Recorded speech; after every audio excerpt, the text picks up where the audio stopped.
The evidence is that the grave of Adam Smith is full. The grave of Friedrich Nietzsche is full. The grave of Sartre and Camus is full. The grave of Confucius, Muhammad, Zoroaster is full.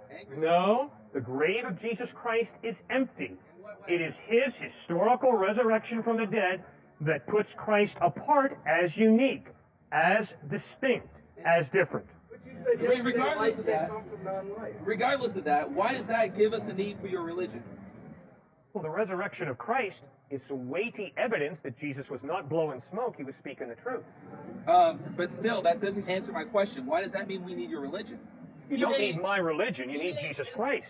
Because he's God in human form, who loves you, who offers you forgiveness and eternal life.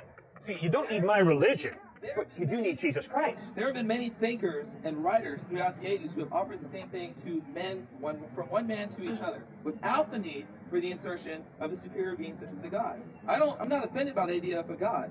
What I am offended by is the idea that you have the right to tell us whether or not we can be accepted by God, because that gives you followers. I don't have that right. I'm not standing out here saying, come with me. Come with me. Join my group. I'm not standing out here saying, money please. Give me your money from me. No. Instead I'm out here as a mailman, delivering the mail of Jesus. I am pointing it at Jesus Christ. I'm not pointing it to my church or my group. I'm not saying join me. I'm not saying that. What you are I am saying is that first of all, let me say what I'm saying, okay? I'll let you say what you say, and you let me say what I say. What I am saying is, the evidence is that you can study for yourself in the Gospels of Matthew, Mark, Luke, and John, that Jesus is reliable.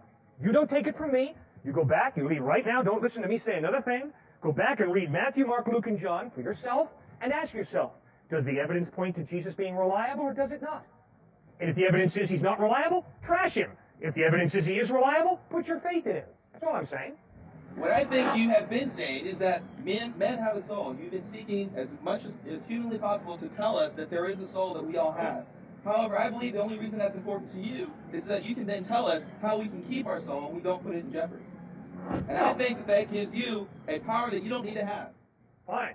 But it was Jesus who said, in Mark chapter 8, what does it profit a man or a woman if they gain the whole world but lose their soul?